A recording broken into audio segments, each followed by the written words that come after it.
Maintenant sur les chemins de Saint-Jacques-de-Compostelle, ces routes empruntées par des milliers de pèlerins venus de toute l'Europe depuis le Moyen-Âge. La Moselle et la Sarre se trouvent au cœur de ces itinéraires. Tiffany Niederlander et Marie Luff nous conduisent sur le chemin des étoiles.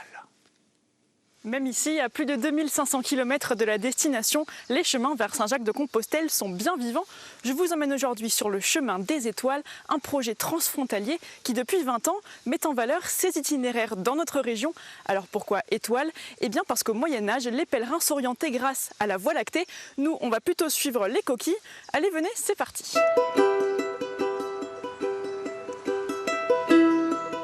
L'homme qui a imaginé ce projet, c'est lui, Peter Michael Loop de la communauté régionale de Sarrebruck. Pour notre première étape sur le chemin des étoiles, il a tenu à nous faire découvrir cette chapelle datant du XVe siècle, mais aux racines bien plus anciennes. Il faut savoir que ce lieu était déjà occupé du temps des Romains, car d'ici, on peut voir jusqu'au temple, au sommet du Donon. Et pour les Romains, cette liaison portait une grande signification spirituelle. Au fil des siècles, ce lieu se transforme jusqu'à devenir cette chapelle gothique. Voilà toute l'essence du chemin des étoiles, redécouvrir des lieux méconnus au fil du chemin. Peter a identifié pas moins de 1600 km de sentiers reliant les grands diocèses de la proche Allemagne à Metz, avec, tout au long du tracé, des monuments médiévaux qui invitent à se mettre dans les pas de tous les pèlerins ayant défilé au fil des siècles. La mise en valeur de l'héritage culturel est un premier objectif.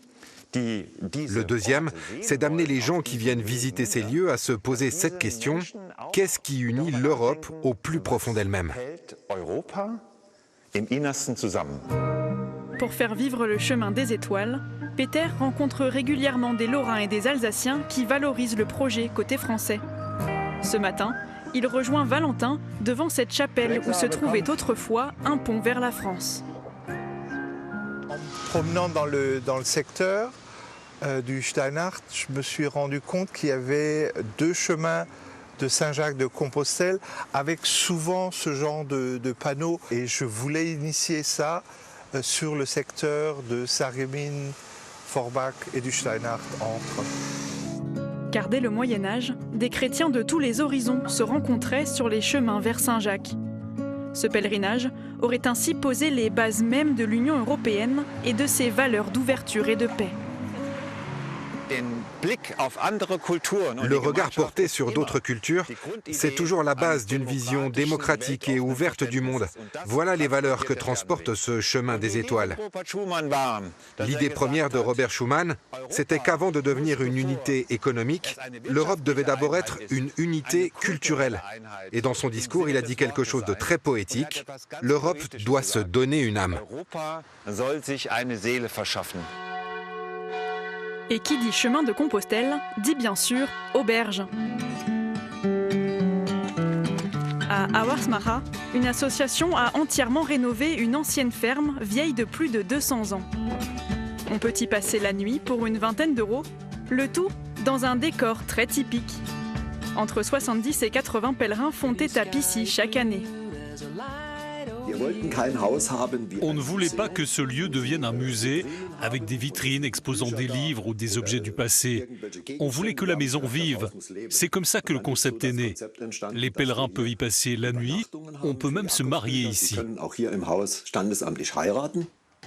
Comme toute étape qui se respecte, l'auberge a bien sûr un tampon à apposer sur le fameux passeport du pèlerin. La coquille Saint-Jacques, bien sûr, avec, en son centre, la vieille ferme. Le tampon, c'est très important. C'est difficile à croire, mais c'est même la première chose que les pèlerins demandent lorsqu'ils arrivent ici, avant même de demander le petit déjeuner. Passons maintenant en France pour rencontrer l'un des premiers collaborateurs du chemin des étoiles en Moselle. Il y a 20 ans, Germain Schuller, alors professeur, a créé et balisé avec ses élèves le GR 5G, qui n'est autre que la portion française du chemin de Compostelle jusqu'à Metz. On a créé donc spécialement ce GR pour servir de support à ce chemin de Compostelle.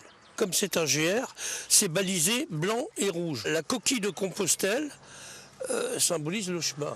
Voyez. Mais alors elle est toujours orientée dans ce sens-là. normalement, parce que ce n'est pas seulement une coquille, c'est aussi une carte d'Europe des chemins de Compostelle stylisée en quelque sorte. La transmission de cet héritage est chère à Germain, car en plus du patrimoine médiéval, le chemin serpente à travers toute l'histoire de l'amitié franco-allemande. Spicheren fut autrefois un champ de bataille, elle est devenue le lieu de rencontre des chemins allemands et français. On est sur le lieu de la bataille de 1870 et ce lieu est très symbolique parce que ça symbolise, c'est la première des 3 grandes batailles dernières batailles qui ont lieu entre la France et l'Allemagne. Or, l'Europe doit énormément à l'union franco-allemande.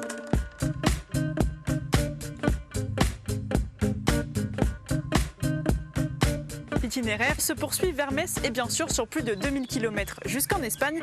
Alors la prochaine fois que vous serez sur les chemins ici dans notre grande région, surveillez bien les coquilles Saint-Jacques, vous pourriez bien redécouvrir d'un nouvel œil les monuments de notre territoire.